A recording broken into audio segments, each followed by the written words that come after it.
ABA recently had its Jojo week, which added numerous characters from the series, but today we're here to talk about the most irrelevant one, a guy I like to call Frozone, and we're about to find out if he's actually good.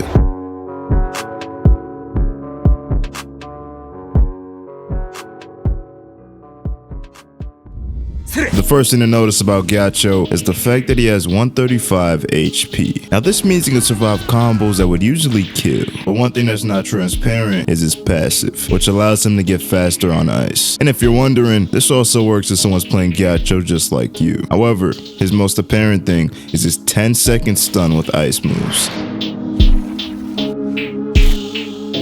Ghiaccio's first move is Ice Pack, which lays down a trail of ice that deals 17 damage. This can actually go up to 20 if it lands with the spikes. Now the thing about the move is that it's blockable, has hyper armor, and an air version. Oh yeah, it also combo extends. So let me ask you a question. How many combo extenders do you think that he has? If you answered with 3, you'd be correct. But let's move on.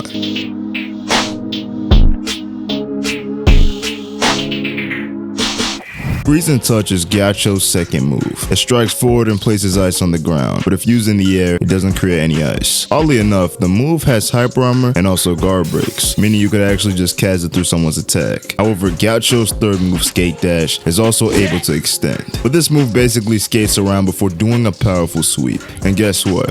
It does 15 damage, or you can cancel it early and deal less. Yeah, you might ask the question, how do you make it more deadly? Well, use it on ice. I mean, when you do so, it actually turns the move into a guard break, which means that Ghiaccio has 2 guard breaks in his base. Of course though, I'm not done talking about the move. It actually makes the opponent unable to jump for a couple of seconds. And that's pretty interesting, because it's not the only move that does that. However, the biggest problem in the move is that it's harder to land than the others. You either have to time it perfectly, or have to down slam into it. Either way, you can still find yourself missing this move. But look, that's enough yet from me. Let's move on to the last move. Venice is Ghiaccio's fourth move. It's a counter that ignores block and knocks back the opponent. Yet the craziest thing about it is the fact that it does 40 damage and also lets you combo start. But comparing it to the other counters in the Jojo roster, it's definitely one of the hardest hitting ones. Yet the real question that lies ahead is whether or not it's reliable. I mean, you can't use it at range, you can't use it instantly, and it doesn't allow you to follow up normally. I don't know about you, but it doesn't seem that great. Of course though, the best way to use it is by casting it when someone's already doing an attack, or if they're extremely predictable. However, there's one thing I've been purposely leaving out. The move prevents jumping, as it's the second move that does that in the base. So if I had to answer that question again, I would say it's decently reliable, but it's very hard to land. Actually, does that even make it reliable at all? Now then, I'm pretty much done with this base kit. If I left anything out, let me know in the comments. And if you found anything else, put it down below. But what I do think it's time for is that base rating. So let's get right into it.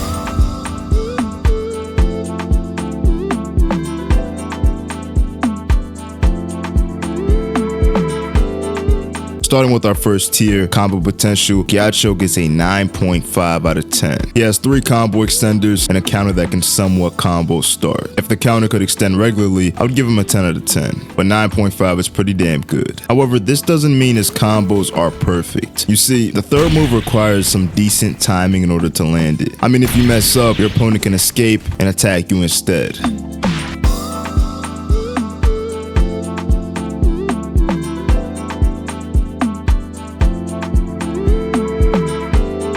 Ghiaccio's damage is solid. It isn't super insane, but it gets the job done. So for that, I give him a 7.5 out of 10. Wait a second, you might say something like, he has a one-shot combo, or he can decimate people quickly. Well, those are true to an extent, but what you have to realize is that most characters deal around 4.1 damage with M1s. So let me ask you a question. Does Ghiaccio have an M1 buff? No, he doesn't. So with that being said, I didn't factor in M1 damage.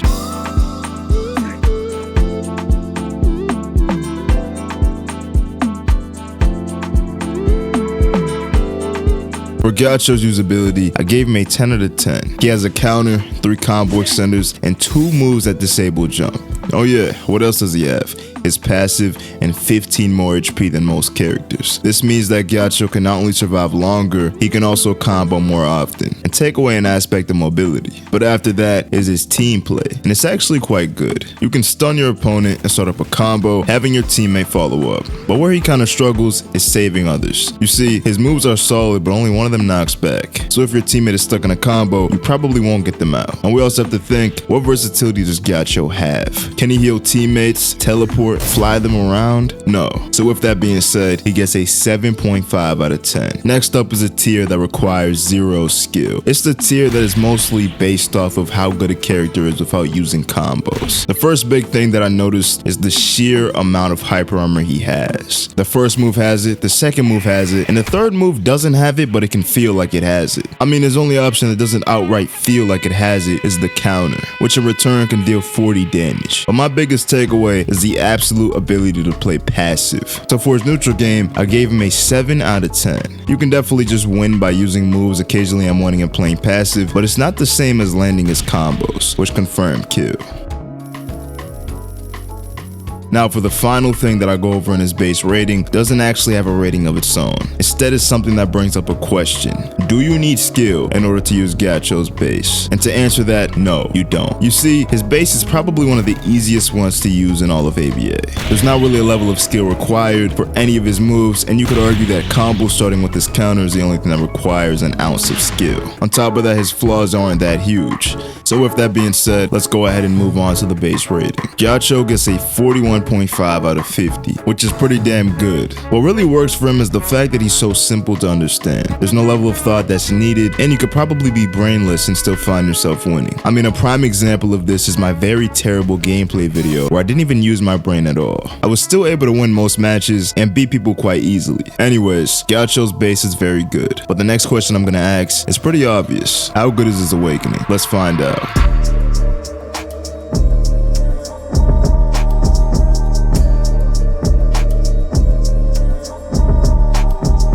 Ghiaccio's first move is Dry Freeze, a blockable guard-breaking combo extender. And yes, you heard me right, the move can be blocked and also can't be. Using it up close makes it blockable, but using it further back makes it a guard break. This means you can back up slightly and guard break your opponent. But guess what the natural reflex is in ABA? It's to block whenever you're unsure you're gonna get hit. And that's something that Ghiaccio takes advantage of. And really quickly, I have to talk about the most effective use of this move, the air variant. Although it barely changes, the slight fall down into the attack allows you to land accurately. But let's move over to the next one.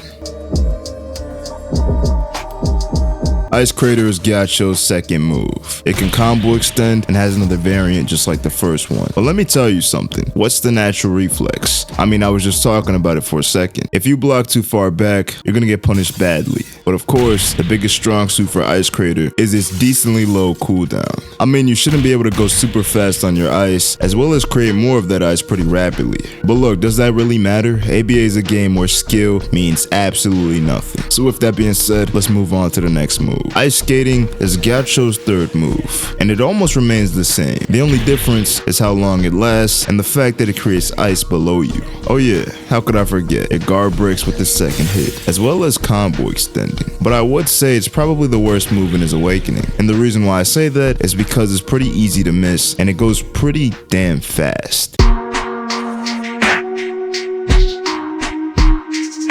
Gently Weeps is Ghiaccio's last move, and not only does passive damage, it also negates projectiles, which is crazy. And I'm not sure if it can deflect every projectile, but things like beams, throws, or slashes can be negated, so it doesn't really matter. With that said, I think it's time for his Awaken rating. Let's check it out.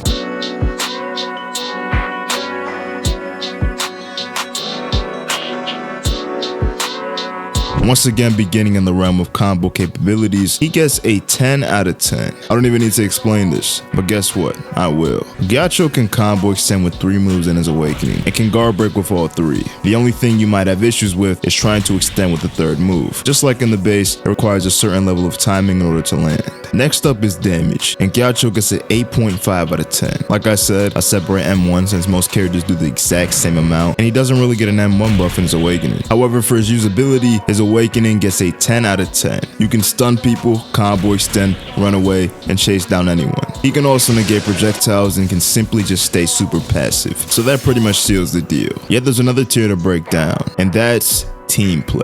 Unlike the base, his mode is a lot faster, allowing you to speed up to the action, and he doesn't actually lack as much as before. But like I said before, can he heal teammates? Does he have some other factor that can actually help the teammates go away from the action? No, there's not. So with that being said, he gets a 9 out of 10. Now for the second to last thing is neutral game, and I gave him a 9.5 out of 10. He has hyper armor and can spam while running to avoid damage. And yes, that's something that many characters can do in ABA. But what makes him slightly different is he can just dash a little bit out of M1 range or walk away from you slightly, which can completely deter your momentum. But finally is the last thing, skill requirement. Do you even need skill to use Ghiaccio's awakening? No, not a single ounce is required. You can do whatever you want and still find yourself winning. With that being said, adding everything up gives his awakening a 47 out of 50. His mode is very solid and overly stupid. If you awaken, you just win. But look, I'm done with all that. So before we get on to the overall, let me break down two last things.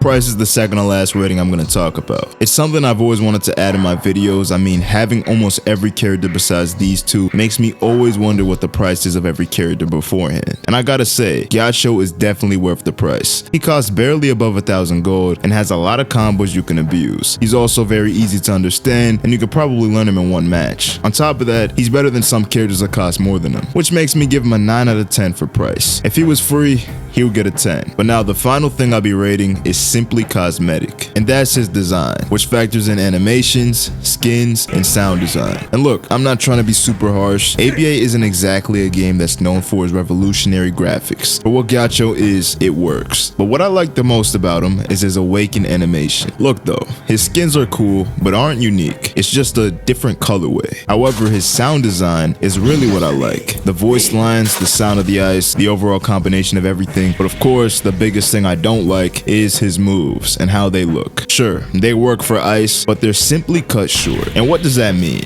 It means they don't really look that cool. They look like basic ice. But to be fair, this rating is completely meaningless. Like I said, it's just my opinion, and honestly, it doesn't really affect the overall score. So with that being said, he gets a 6 out of 10 for his design. But with all that said, it's time for his overall rating. Ghiaccio, the ice character of the Jojo roster, gets a 97.5 out of 110. He's definitely a top guy in the Jojo roster. You could argue that he's one of the easiest to play, and either way, he's solid. One thing that was quite odd though is the fact that when someone iframes, they can end up glitching you out if you're on your ice. And this happened to me multiple times. I only managed to record it once, but that's besides the point. Ghiaccio is very good, and there's not much else I have to say.